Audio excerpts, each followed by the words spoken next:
Hello, hi guys! Magandang gabi sa inyo lahat. This is Chin from my Sigari channel, a faith healer o Zomatarder. So ngayong hapon natutigan natin ang nagsabihin sa inyo ng ating mga gabay. This is Archangel Michael messages for the sign of Libra. So Libra, welcome to my channel. Ano kayang messages, advices, and spirit guides ang ating masasaga for today's video? Kanina naman kayang energy or kaganapan sa buhay ng mga Libra signs ang ating masasagap. So guys, this reading is a journey lamang, hindi lahat makaka-resonate. Kunin lamang po makaka-relate sa inyo. And comment down below kung kaninong energy ang ating nasagap. And of course, don't forget to like and subscribe my channel. And hit notification bell for more videos update. And of course, maraming salamat po sa mga walang sawang pagsuporta sa aking channel, lalong-lalo na hindi nag-i-skip ng ads. Naway pagpalain po kayo ng Diyos at may kapal, siksik diglig na gumapaw man ng biyayang manumbalik sa inyo. So guys, kumapit ka na. Dahil nandito na at mensahe sa iyo ni ating Archangel Michael messages for the sign of Libra.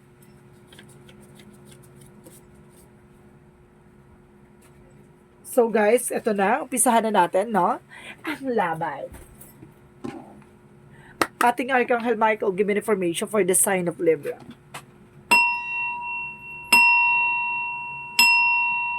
Angel Spirit, this is it. Ilaban na natin. Angel Spirit, please give me information for Archangel Michael messages. Forgive yourself, you done nothing wrong. No? Kailangan mo patawarin yung sarili mo. Wala kang ginawang mali. Wala kang ginawang masama. And of course, have confidence. So, kailangan mo magkaroon ng confidence sa ginagawa mo, no? And of course, prayer will help you from this situation. Magdasal ka lang, no? Makakatulong yan sa sitwasyon mo. So, ilaban mo lang yan. So, let's see what is additional messages for you. For angel spirit guides. Kung paano natin himay-himayan ang yung istorya o yung message para sa ating mga kapatid na Libra. Ito na. Angel spirit, please give me information.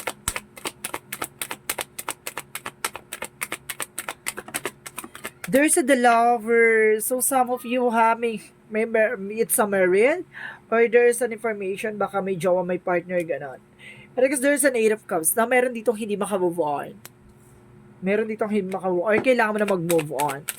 And there's a letting go, no? And there's a Page of Pentacles, so there's a manifestation. May mga bagay na ma-manifest ka dito and nagkakaroon ka ng new ideas and new plans, no? And because there's a Queen of Cups, there's an healing. Magkakaroon ka ng healing dito at the same time. Additional messages. And of course, there's a tower moment. There's a sudden changes. And there's a chaos or disaster. No? May mga bagay na nasira from the past na maaaring manumbalik at mabuo. No? Parang sinasabi reconstructions.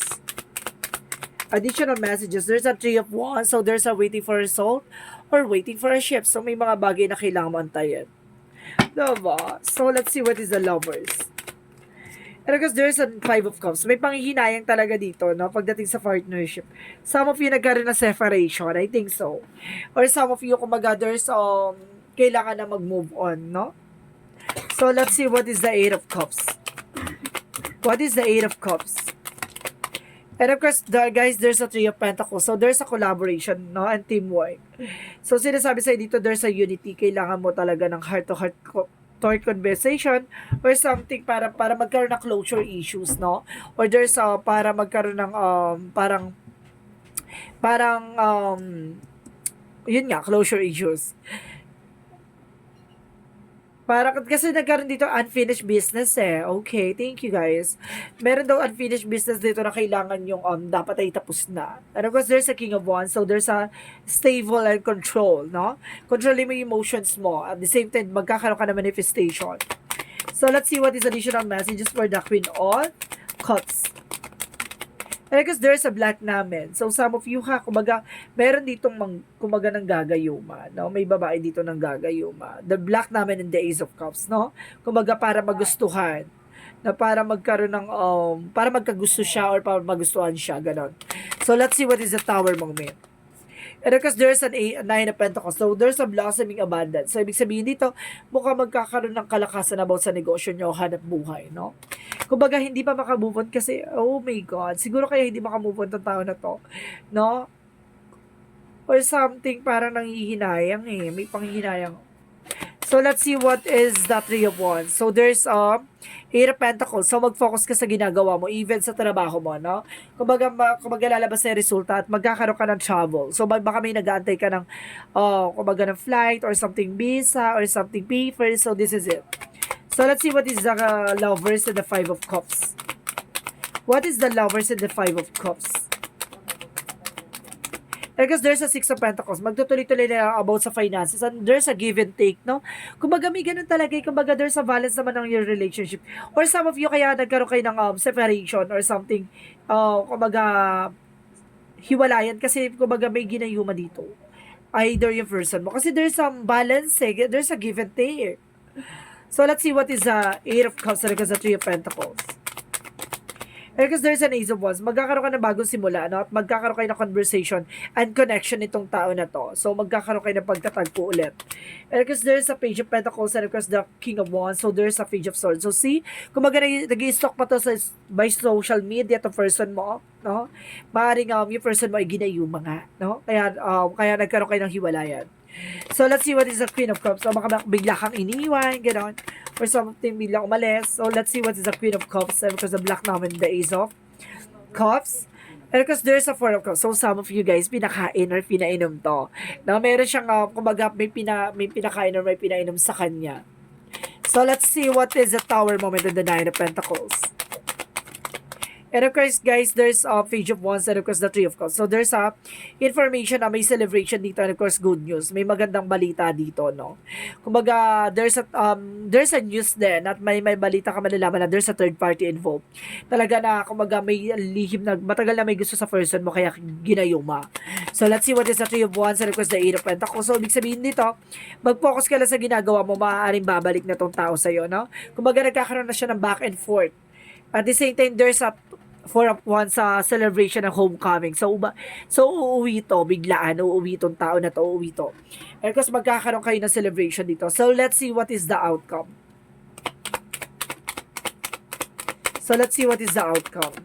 And of course, there's a Knight of Swords. So, see, nagkaroon na anxieties and deceptions. And of course, there's, kumbaga, panaginip. Kumbaga, hindi ba rin makatulog. Nagkaroon na sleepless nights, no?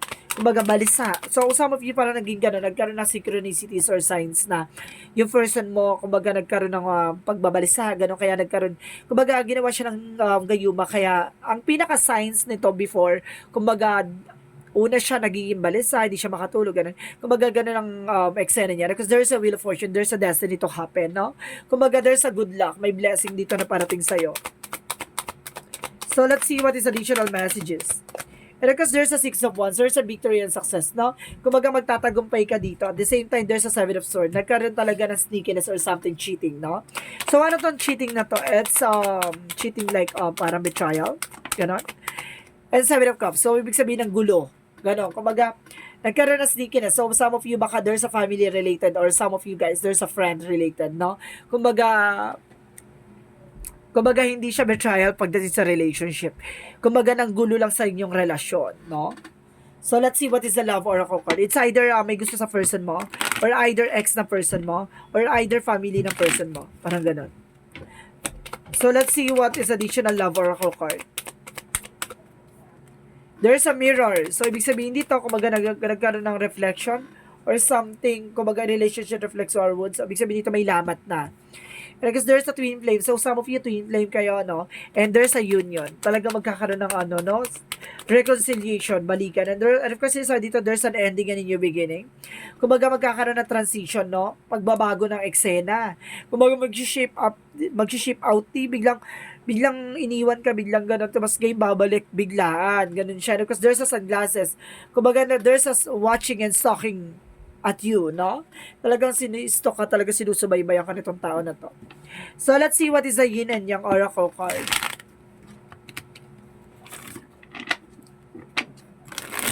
Let's see what is the yin and yang oracle card in your spirit guides. There's an action. So, okay, there's a beginning. Magsisimula na at magkakaroon ng bago simula. At kailangan mo mag-take ng action, ha? And there's an attraction. So ibig sabihin dito, kumbaga, laki pa rin ang gusto sa'yo na person na to. And of course, there's a healing. Magkakaroon na ng healing, maaaring magagamot na yung gayuma. Oh my God! So let's see what is the magical fairy messages. So it's all about Gayuma, ha? So let's see what is additional messages for fairy. Um, okay, fairy messages magical. Assertiveness. So ibig sabihin dito, stand up for your beliefs and only say yes if you really want to. So ibig sabihin na, sabihin mo lang na gusto mo, no? At gawin mo yung mga bagay na pinaniniwalaan mo, talagang kailangan mo mag-take ng action, no? Kung gusto mong bumalik tong person mo, kailangan mong gawin, mag-settle ka, at kailangan mo proteksyonan yung inyong relationship, 'di ba? Kumbaga, kailangan mo siyang gamutin, no, kung gusto mo siyang bumalik. So, let's see what is the chakra. And there's a renewal. So, magkakaroon kayo ng panibagong eksena at panibagong simula, no? And of course, there's a prayer. So, oh my God! So, kailangan talaga ng dadasalin mo dito. May dadasalin kasi, kapag ganito kasi there's a, parang ano siya, may ritual, no? May ritual na ginagawa dito para bumalik yung person mo. Pero suddenly, meron din na, kumbaga, ginagawa dito, no? So, let's see what is additional messages. There's an impatience. So, some of you hindi pwede hindi mahabang pasensya kasi there's a processing. Sa pagbasag ng gayuma, kumbaga, pina-process yan, hindi yan madalian, no? So, let's see what is additional messages for the romance angels. For romance angels, angel spirit guide, please give me information. And there's a passion. So, ibig sabihin dito, kailangan nasa puso mo. Nasa puso. Ganon. So, let's see what is Archangel Raphael. And home help. So, kailangan talaga ng tulong ng inyong tahanan. Baka some of you guys, may mga anak kayo, no? Or baka nagsama kayo or asawa mo to. So, let's see what is the energy. And kasi sinasabi dito, there's a man holding a coin. So, some of you kumbaga itong tao na to may hawak ng finances mo. And because there's an all tied up, kailangan mo nang kumawala, no? Sa negativity. Ibig sabihin, hindi lang pala siya yung nagayuma, pati ikaw. No? Involved kayong dalawa. So, let's see what is the romance angels. What is the monsology? Sorry. Let's see what is the monsology. Communication is the key. So, kailangan nyo na communication, no? Para masolusyonan. And nothing will come in this situation. Walang mangyayari sa situation kung hindi ka magte-take ng action. So, let's see what is additional messages for angel spirit guides.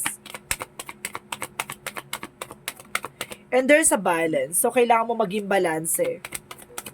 And there's a success na magtatagumpay ka dito. Simulan mo. No? So, let's see what is additional messages for angel spirit. I know that there is no greater goal than to love. Diba? And kasi there's a deep cellular healing. So, there is an information na magkakaroon ka ng physical and emotional healing. So, hanggang ngayon kasi hindi ka pa rin din makamove on, no? So, nangyari. So, kapag alam mong mahal mo, ilaban mo. So, let's see what is additional messages for angel spirit. Kaya pala there's a forgive you that you forgive yourself you that nothing grows in, sabi ni Archangel. Kasi wala ka naman talagang ginawang mali, no? May mga tao na talagang gumawa kaya nagkaroon ng separation. Pero kasi nasabi dito, there's a yoga. Kailangan nyo na exercise and stretching, no? Para makatulong, para ma-enhance ang iyong spirituality. And of course, there's a builder, no? Papalakasin ka dito. Kailangan mo maging malakas. At maging matibay. So, let's see what is additional messages for angel spirit guides.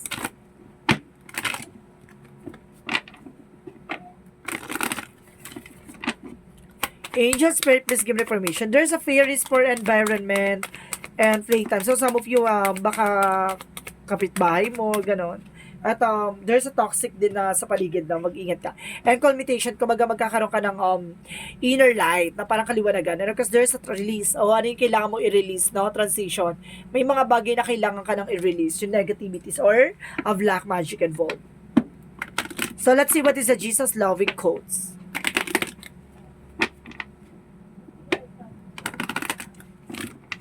Jesus loving quote said, angel spirit guides, oh my goodness, Let your light so shine before men that may see your good works and glorify your Father which is in heaven. Ibig sabihin dito, ipakita mo kung ano yung kakayanan mo, no? Ipakita mo yung mga bagay na meron ka na wala sila, 'di ba? Yung mga signatures mo, and of course there's a passions, and of course creation, yung mga bagay na kumbaga hanap-hanapin ng iba. Parang katulad yan, 'di ba? Pag nagmamahal ka, 'di ba? Ipakita mo yung lubos sa kanya kasi may mga bagay na makikita siya sa iba pero hindi nila may mga bagay na makikita sa iyo pero hindi nila makikita sa iba. Parang gano'n, 'di ba? Yung mga bagay na, 'di ba?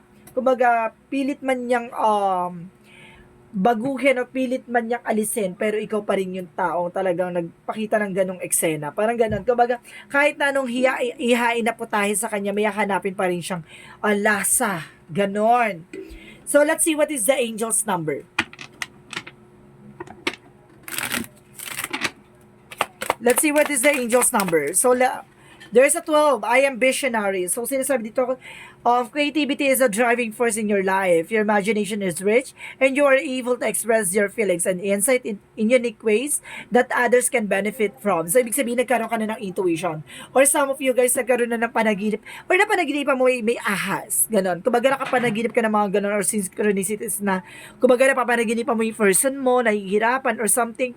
Or napanaginipan mo yung person mo, nagkaroon ng betrayal or something. Ibig sabihin, may gayuma talagang involved. No? And of course, let's see what is the angel's answer. So, meron tayong angel's answer dito. Magtanong ka, so nandito yung kasagutan. Bibilang ko na 3, kailangan na kapag may question na kayo sa isip nyo, ha? Okay?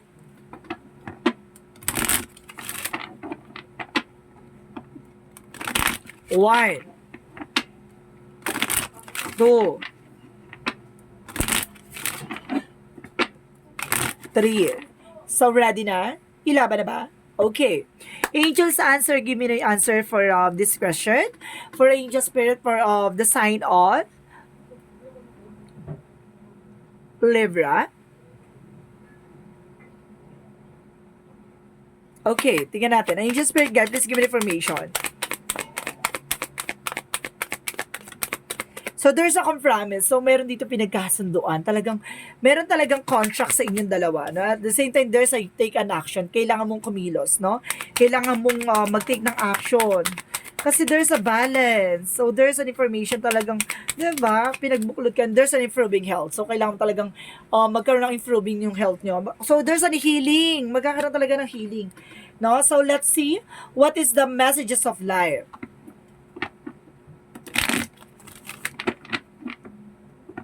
Oh my God. So, let's see what is the messages of life. Okay. So, sinasabi dito guys, there's a trusting. Oh my goodness. So, basahin na natin. Today, I trust in God, no matter what happened as my day unfold. I remember to remain in harmony. I will maintain my sense of humor. And I will keep my focus on God, love for me. In this way, I will minimize drama and increase my inner spiritual strength. Now, see? Kumbaga, nagtitiwala ka na yung mga bagay na nangyari na to, kumbaga may kahulugan, no? Or may ibig sabihin. So, ibig sabihin nito, kumbaga, hindi ka nagdadrama, no? Kumbaga, hindi iwasan mo na maghatak ng negative. Bagkos, kumbaga, naghahanap ka na ng solusyon para malaman mo yung kaganapan sa buhay mo na nangyari from the past at para masolusyonan mo na yung mga bagay na nangyayari hanggang sa kasalukuyan. So, ibig sabihin dito, kumbaga yung mga pinaniniwala mo at yung mga hinala mo na something from the past na talagang, di ba, nag-sink in sa'yo until now, hindi ka pa makamove on. So, ibig sabihin dito, kumbaga, senyalis to ni God na, di ba, na you need to take an action. So, guys, this reading is, Archangel Michael messages for the sign of Libra. So, this reading is a general reading lamang, hindi lahat makaka-resonate. Kunin lamang po ang makaka-relate sa inyo and comment down below kung kaninong energy ang ating nasagap. Maraming salamat po sa mga walang sampog suporta sa aking channel. Lalong-lalo na hindi nag-i-skip ng ads. Naway pagpalain po kayo ng Diyos at may kapal. Siksik diglig na gumawa ng balik sa inyo. Maraming salamat po and see you in the next video. Bye-bye and babush.